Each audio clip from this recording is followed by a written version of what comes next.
This is lecture 4, which is about the public management of animals and animal ethics, which are two related and I think really important topics for the subject and the premise of this course, which is our relationships with dogs.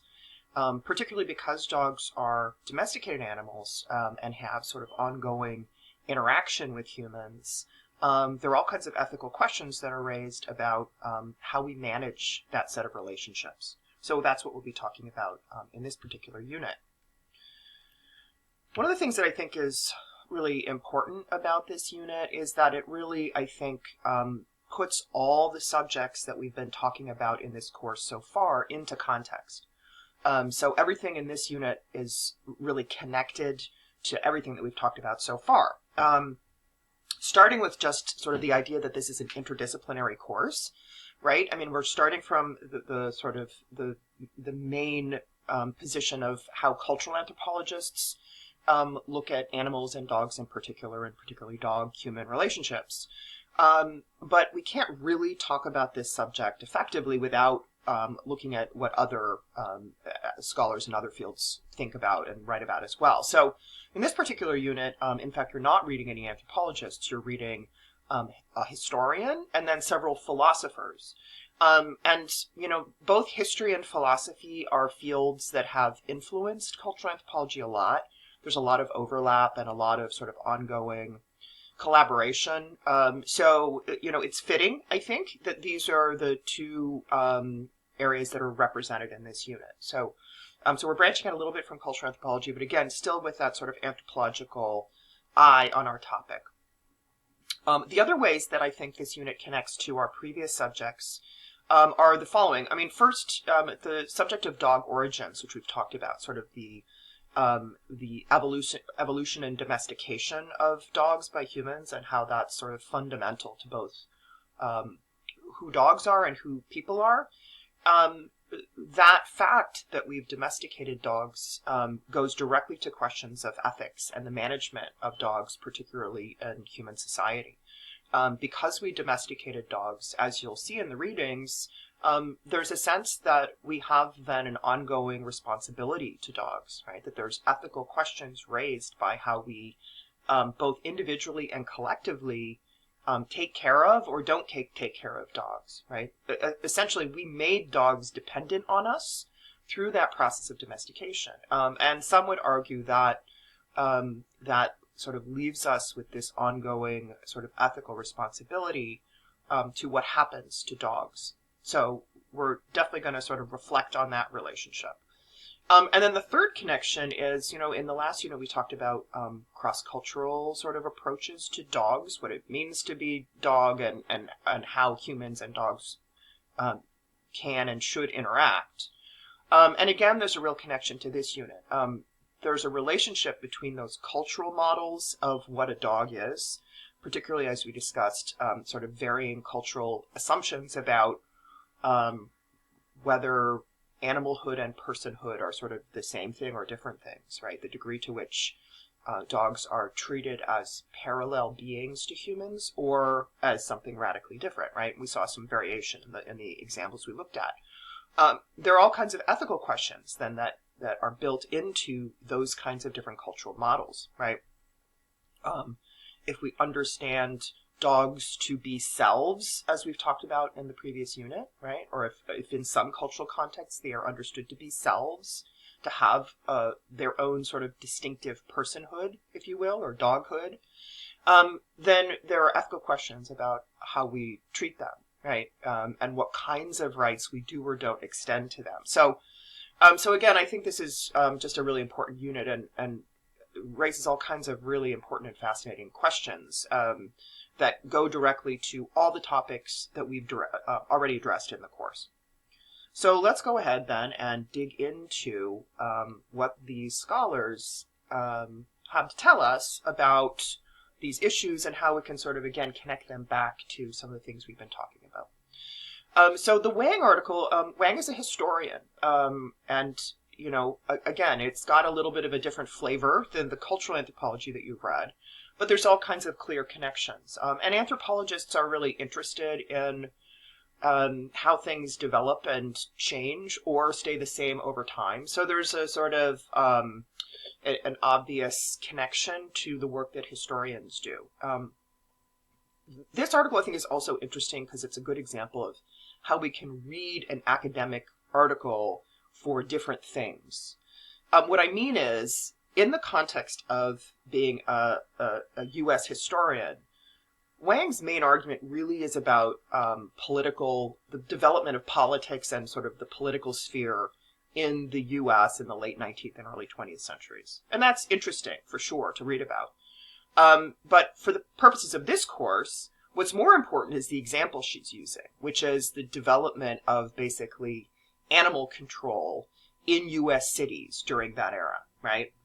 So that bigger argument, right, is sort of not the most important thing for our purposes as we're interested in particular in the story of the dog in U.S. society, right?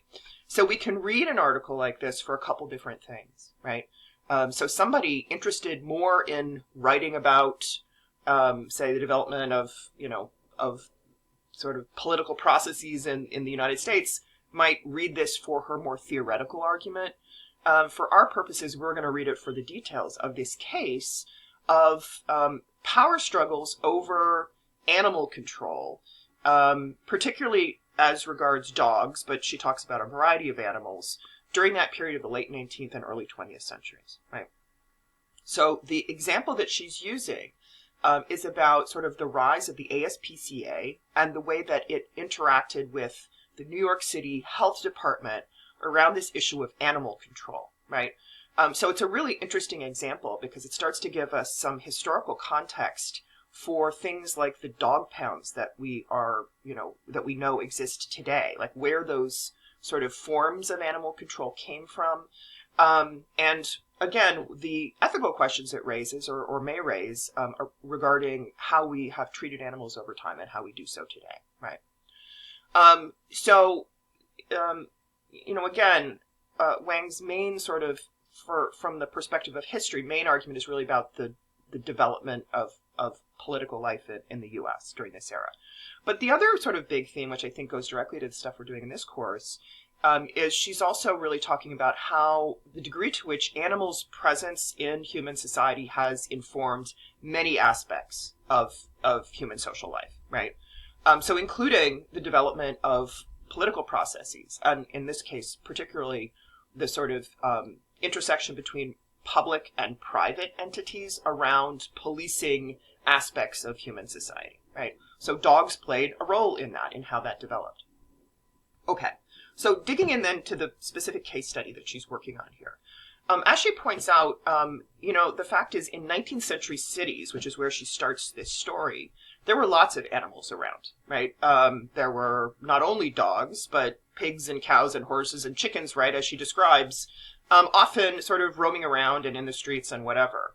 There was much less of a sense at that moment in historical time of animals needing to be in a separate sphere than humans, right? But even in this era, loose dogs in cities, of which there were many, started to be perceived as a concern. They were perceived as a sign of sort of disorder or chaos in the streets, and also potentially as a health threat, right? This was particularly as it was coinciding with the rise of population density in U.S. cities, right? So as cities got bigger and more crowded, the question of the dogs that were running around in the streets became more pressing, right? And people started to be concerned about this in a way that they hadn't been before. Now, that concern intersected with another development at this moment in historical time, which was a different attitude, particularly towards dogs, right? So she talks about this sort of, these conflicting social developments, right? So the first is this sort of threat, particularly public health threat of dogs and animals, which coalesced around the fear that rabies would be something that would be transmitted, and that would be a reason to try to control dogs more, right? So in New York City, which is again the place where her case study is set, there was a development in this era of a system for catching those loose dogs, right, and trying to control them somewhat. And it developed and shifted over time. It started with bounty hunters who would get, some amount of money for bringing in stray dogs. The first dog pound was established in 1851. And there was a more sort of regular, sort of public municipal dog catching system developed in the 1870s, right? So during that latter half of the 19th century, we see a more regular approach to animal control, particularly around dogs, right? But here's where the conflict arises, because Wang reports that at the same moment, in this sort of, last half of the 19th century, there was developing, in terms of sort of social change, a family deal centered on the idea of the middle class home. And one piece of that was the idea of keeping animals as pets, right? So from a sort of shift from sort of dogs as sort of outdoor dogs or outdoor animals, right, that had sort of a separate sphere and separate lives from their humans, to the idea of sort of, for example, keeping a dog, right, a lap dog, who would be in the home with the family, with the children, right, and that was part of this ideal of sort of domesticity of the domestic family sphere. So that movement then was attached to a variety of other developments. One was the creation of the ASPCA, right? That was the first sort of animal welfare organization developed in the 1860s. There was a rise in things like animal cruelty laws, and more activism around animal welfare. So by the end of the 19th century, this became sort of a recognizable movement, right? That there were lots more people aware of and speaking about the need to treat animals well, treat them in a certain way, right? So you have that conflict between this rise of animals as pets who need to be taken care of and sort of an animal welfare movement versus the increase in the interest in a city like New York City in being able to catch and control dogs who are perceived as a health threat, right?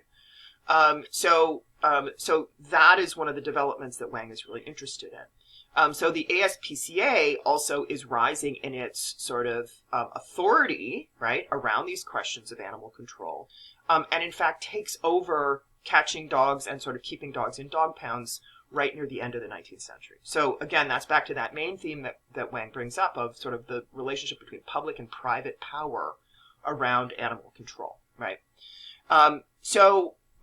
Another development that sort of influences this story is the development of a rabies vaccine. Remember that a lot of the sort of concern about animals in cities, particularly dogs in cities, is this concern that people are going to get rabies from them, right?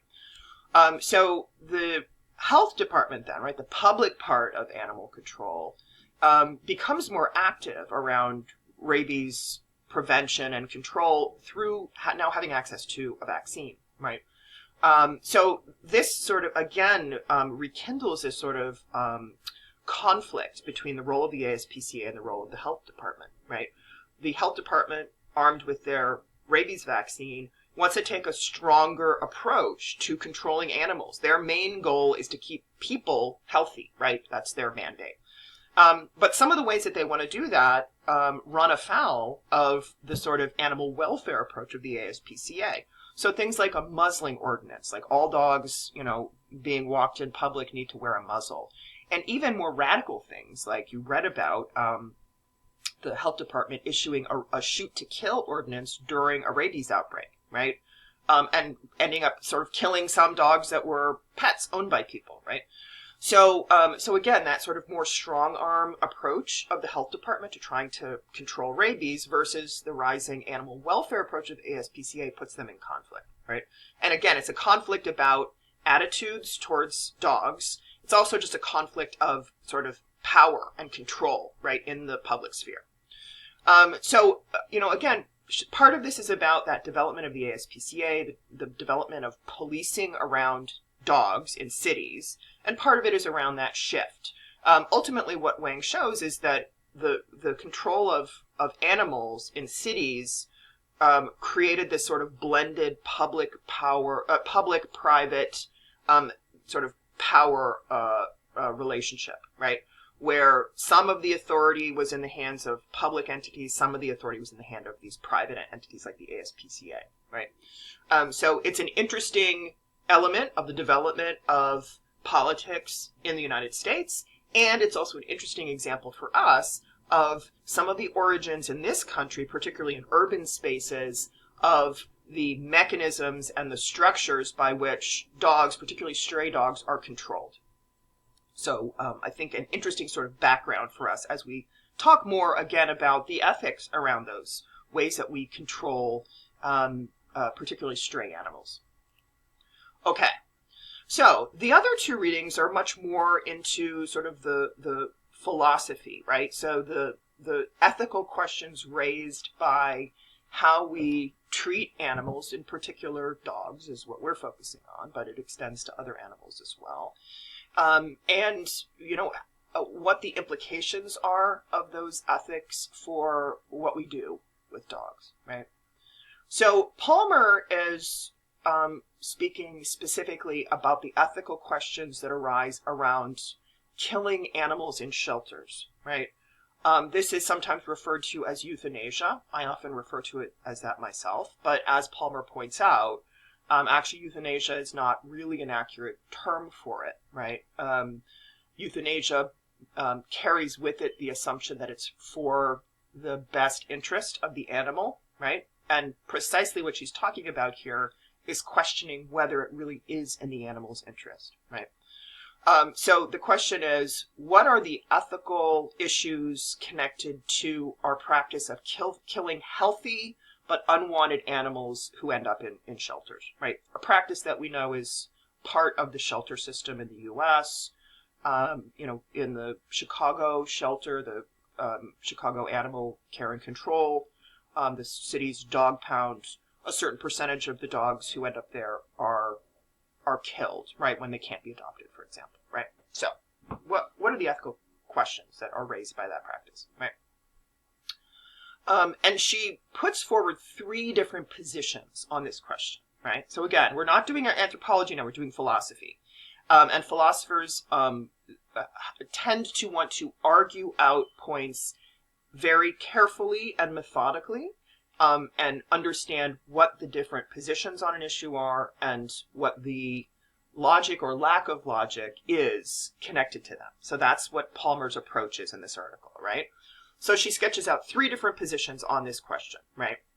The first is a position that suggests that this is more of the sort of the position that might use the term euthanasia, right? In the sense that it suggests that, in fact, humanely killing animals in shelters is for their own good, essentially. It's in the service of the welfare of those animals, right? She gives this position this shorthand, which is pain, pain minimizing consequentialist. So the idea is, as long as you do it in a way that does not cause the animal suffering, right? Meaning you do, it's a humane process for killing the animal, that it's ultimately better than their lives of living in the streets, being unwanted, not having enough food, et cetera, right? So it's in their best interest and also in the best interest of human society for there not to be those unwanted animals about, okay? So that's position one. Position two is sort of at the other end of the spectrum, right? Which is sort of what she calls the animal rights position. And this position is that it's never okay to kill those animals in shelters, right? So that position suggests that animals have rights inherently, regardless of their relationships with people, all right? And the reason, the argument, right, or the sort of approach to this is that the reason that they have those rights inherently is because they are, quote, subjects of a life. That is, they have their own desires, they have their own perceptions of the world, etc.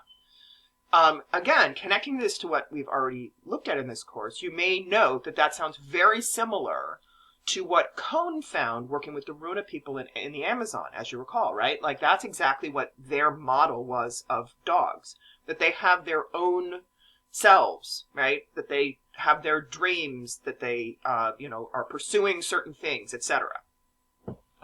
So this animal rights position, again, against killing animals in shelters, says these are subjects of a life. Therefore, they inherently have rights. And if we kill them, we are transgressing those rights, right? Part of that argument is that the issue of pain, right, which is the main criterion for argument number one, right, the pain minimizing consequentialist, pain is not the only issue here, right, according to the animal rights position. That in fact the dog's welfare is harmed in other ways, most notably by simply discontinuing their life, right? Like anything that they might have done in their lives is extinguished, right? And that's a form of harm. So it's not just whether it's painful to put the dog down, but there's other implications, right? And the sort of third piece of this position is the idea that even if one could argue that it's for the greater good to destroy these unwanted animals, that doesn't necessarily make it morally acceptable, right? So this is, again, this other end of the spectrum, the animal rights position, right? So having sketched out those two positions on this question, Palmer poses a third option, right?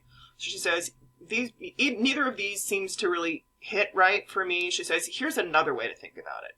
And that third position is what she calls a relational approach. So what she does then is to focus on the relationship between people and animals, or dogs and people, and suggest that that is where we need to look to understand what is ethically okay or ethically problematic about this practice of killing unwanted animals in shelters, okay? So, and this part of her argument goes directly to our early discussion about the domestication of dogs, right? Because what she says is that we domesticated dogs, right? Humans domesticated dogs. We sort of created them in the form that they exist. And part of what we did in creating domesticated dogs is to make them, to some extent, dependent on us, right? And the argument then is that because we are implicated in that process of creating these dependent domesticated animals, we have a sort of collective responsibility to deal with that, right? To take care of them. Like, we made them dependent, so we can't just then say, okay, you're on your own. Or if you get lost, then we'll put you down, right?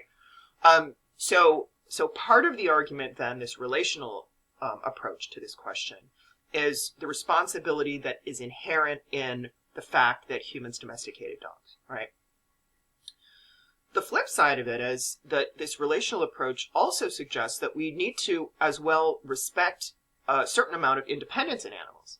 So it's not just taking care of animals in light of their dependence, but also understanding that some dogs, for example, live independently, and that may be the better option for them, right? Part of this goes to that question of things like street dogs, right? And you're seeing a film about street dogs, in fact, that speaks exactly to this issue, right? If dogs can live relatively well, right, meaning there's access to the resources that they need, they're not in pain, they're not being attacked, right, they have access to food, etc., then do we also have an ethical obligation to allow them to do that, right? So this relational approach sort of looks at both sides of that. And ultimately what Palmer wants to do is really challenge how we understand human-pet relationships, right? And to reveal that for the most part, humans dominate animals. And in most of our dealings with animals, particularly dogs, we treat them as a means to another end. So there's a sort of instrumentalist approach, right? And she suggests, ethically speaking, we need to not do that, right?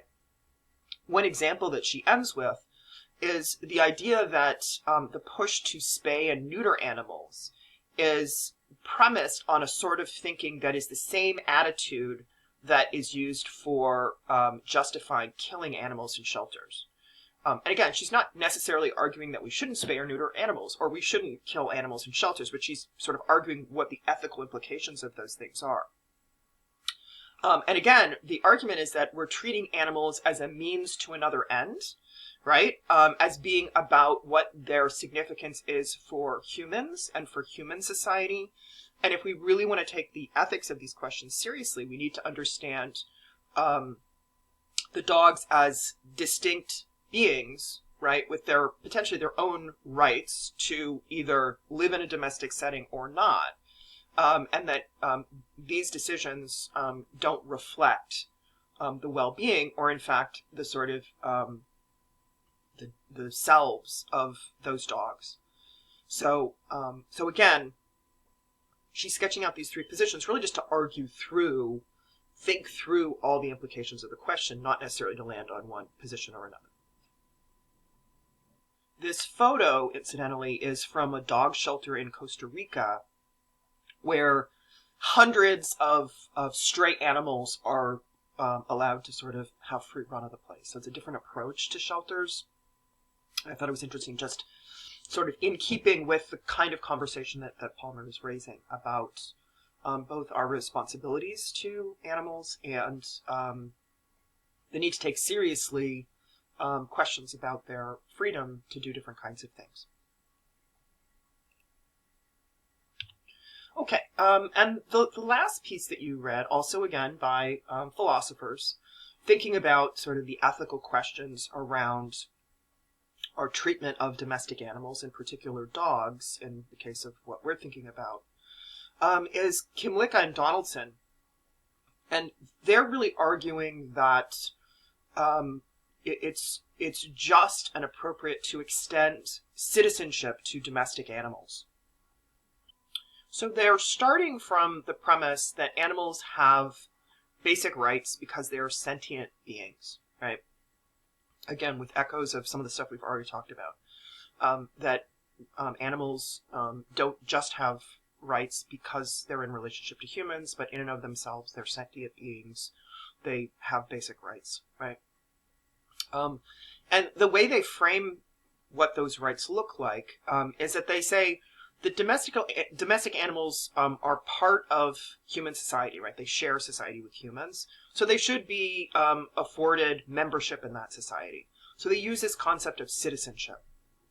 So drawing here on sort of political theory to understand what the sort of the rights of animals should look like within human society.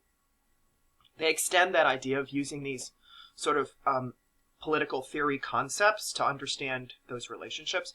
They say if domesticated animals should be afforded citizenship, wild animals should be afforded sovereignty, right? Sort of a separate sphere where they can have control over their lives. And then liminal animals, which they are talking about as like urban animals, things like squirrels, should have sort of a right to residency, right? So neither citizenship, right, as a domestic animal, nor sovereignty as truly wild animals, but something sort of in between. So what they're doing then in this article is sort of sketching out what that means, right, to afford citizenship to domesticated animals. And they take on a couple of arguments against it, and sort of, again, not unlike the Palmer article, it's the same sort of approach, talking about different positions on the issue, and then, sort of arguing through whether that's a valid position or not. So citizenship as a concept, as they describe, is about both rights and responsibilities. So there's a certain degree to which we're talking about protections for animals, and also a certain degree to which it's about their participation in society. And it rests on a notion of inclusivity, right? That's sort of what citizenship as a concept entails.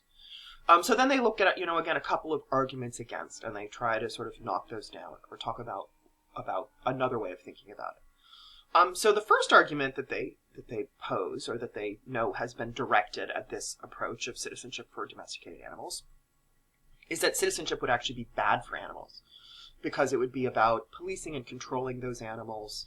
And animals are vulnerable to a certain extent because they're dependent and they can't fully express themselves. So that this citizenship would depend on humans, right? So it would put them in a somewhat, again, vulnerable position.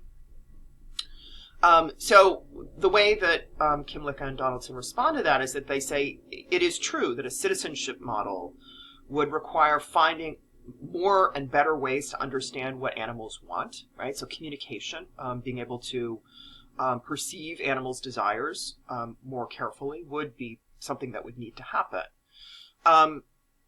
And also that it would require understanding that animals might want different levels of inclusion in human society, right? So sort of like Palmer argued, that there may be contexts in which letting animals not be fully integrated into human society might be the ethically appropriate position, right?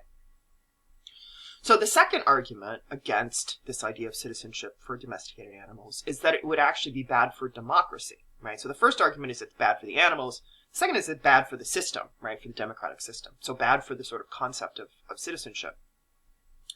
And as they point out, this notion that it would be bad for democracy rests on all kinds of assumptions about democracy that they say are false, right?